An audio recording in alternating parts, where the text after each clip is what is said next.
नमस्कार, मैं doctor Madhu Singh, SPC government college Ajmer. आज का हमारा टॉपिक है पॉपुलेशन ऑफ एशिया। ये इसका फर्स्ट पार्ट है।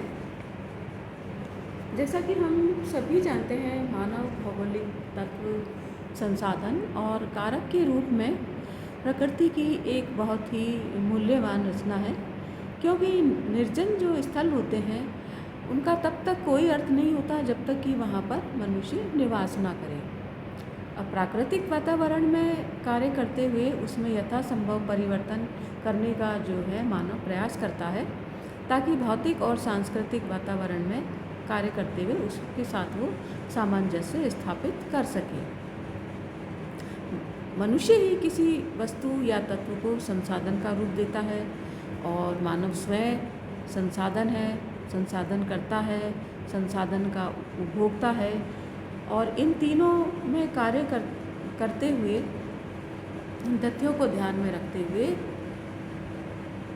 एशिया की जो जनसंख्या है उसके वितरण, प्रतिरूप तथा अन्य विशेषताओं का अध्ययन महत्वपूर्ण पक्ष हमारे लिए हो जाता है।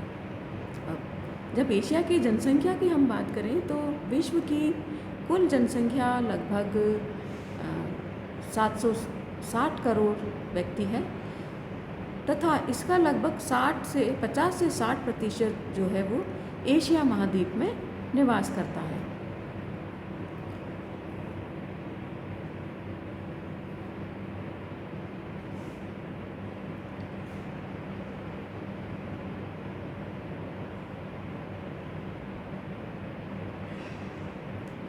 ये हमारा एशिया महाद्वीप में, और विश्व की लगभग 50 से 60% जनसंख्या यहाँ पर निवास करती है।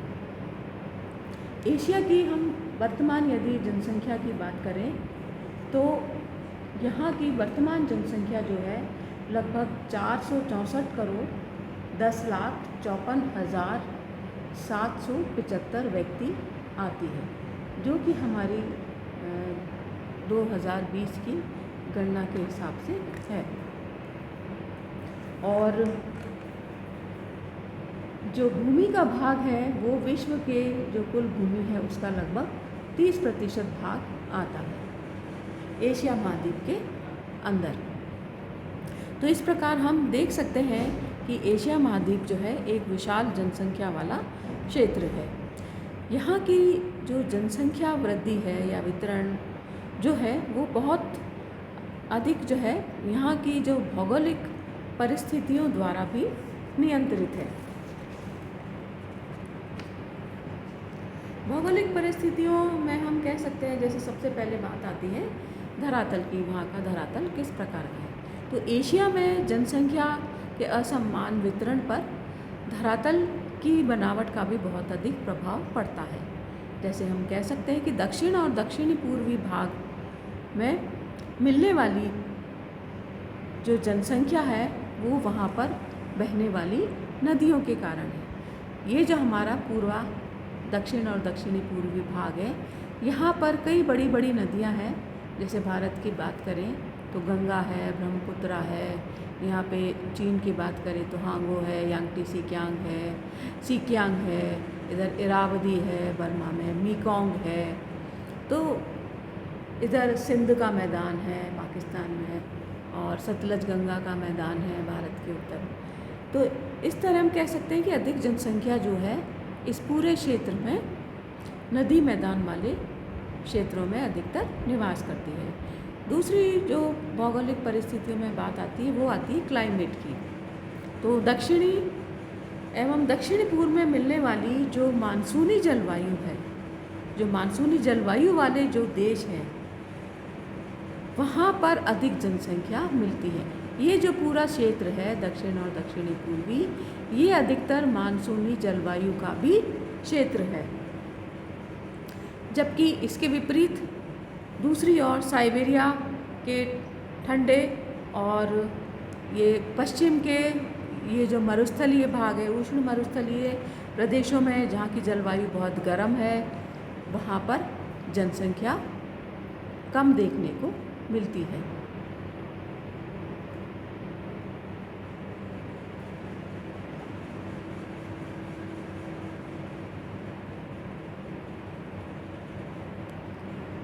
ये वाला जो पूरा क्षेत्र है ये, और ये कम जनसंख्या वाला क्षेत्र है, और ये जो एक पूरा क्षेत्र है ये भी कम जनसंख्या वाला क्षेत्र है। तो ये जो है जलवायु के कारण है। फिर बात आती है सॉइल की, मिट्टी की। अब कुछ क्षेत्र ऐसे भी हैं जो नदियों की घाटियों वाले क्षेत्र हैं, विशेष करके गंगा, यमुना, यांगटी से क्यांग, हांगो, इरावदी, मेकोंग। ये जो है इन क्षेत्रों में कृषि जो है उपजाऊ, कृषि के लिए उपजाऊ मिट्टी उपलब्ध होने के कारण भी यहाँ पर अधिक जनसंख्या पाई जाती है, क्योंकि मिट्टी बहुत ही उपजाऊ है जिस पर कृषि कार्य जो है आसानी से किया जा सकता है। फिर मनुष्य के लिए एक बहुत ही महत्वपूर्ण चीज़ होती है जल, और जल की प्राप्ति। दक्षिण पश्चिमी भाग में इसकी विशेष तौर से बहुत ही कम पाया जाता है जल, क्योंकि अधिकतर जनसंख्या, अधिकतर जो क्षेत्र है वो शुष्क है और रेगिस्तानी क्षेत्र है, वहाँ पर कम जनसंख्या निवास करती है। ये जो सारा क्षेत्र है ये कम जनसंख्या वाला भाग है। इसके पीछे कारण है जल की प्राप्ति इस क्षेत्र में, यानी कि वर्षा बहुत कम यहाँ पर प्राप्त होती है। फिर जो दूसरे और हमारे आर्थिक कारण हो सकते हैं उनमें है यातायात के साधन। अब जो विकसित यातायात के साधन भी जनसंख्या के वितरण पर अपना प्रभाव डालते हैं, जैसे जापान, चीन है ये पूरा क्षेत्र, भारत।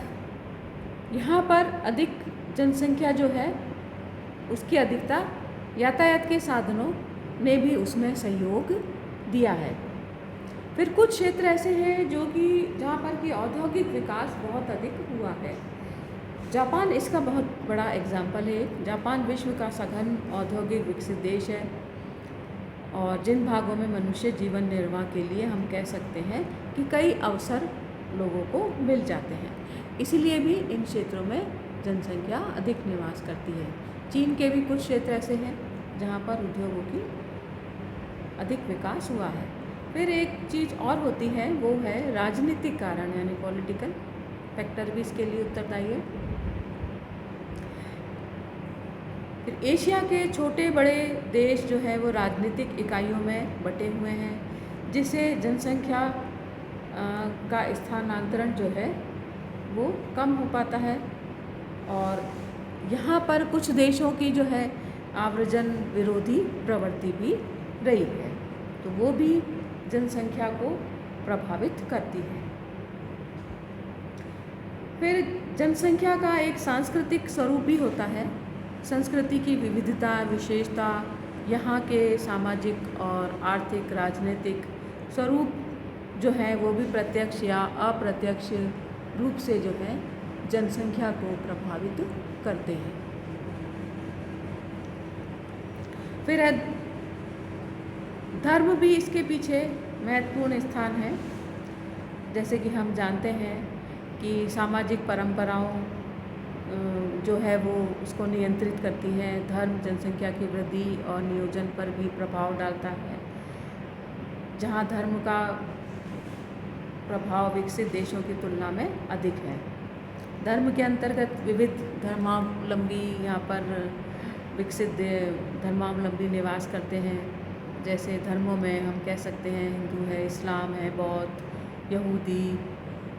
जैसे भारत में हिंदू, इस्लाम, कई देशों में, इंडोनेशिया वाले देशों में, पाकिस्तान में, भारत में भी है। Saudi Arab, Iran, Iraq, Jordan, Turkey, Oman, Afghanistan, Pakistan, Bangladesh, Malaysia, Indonesia, यहाँ पर ये सारे इस्लामिक कंट्री हैं। फिर बौद्ध धर्म है, आपके म्यांमार है, ये वाला जो पार्ट है, ये जो क्षेत्र है, थाईलैंड है, जापान है, चीन के भी कुछ क्षेत्र हैं। फिर इज़राइल में आपके यहूदी धर्म है। धर्म एवं भाषा के अतिरिक्त जीवन यापन के जो ढंग होते हैं, गृह निर्माण होते हैं, नियोजन, कृषि, कुटीर उद्योग, सांस्कृतिक पक्ष में विविधता या सांस्कृतिक विविधता जो है वो भी यहाँ पर देखने को मिलती है।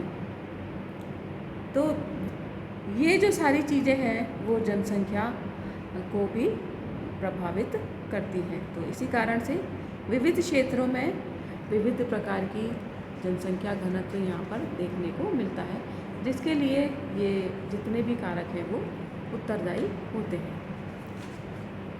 अब सबसे पहले हम यदि बात करें तो एशिया में जनसंख्या वृद्धि की, तो एशिया महाद्वीप जो है वो आदिकाल से ही हम कहते हैं कि आश्रय देता रहा है, और जो है यहाँ पर बहुत पुराने समय से जनसंख्या निवास करती आई है। तथा एशिया में यदि हम जनसंख्या की वृद्धि देखें तो किस गति से हुई है, जहाँ 1955 में जनसंख्या 1950 में जनसंख्या थी लगभग 14 करोड़, हम कह सकते हैं 4,90,000, है ना, 49,000।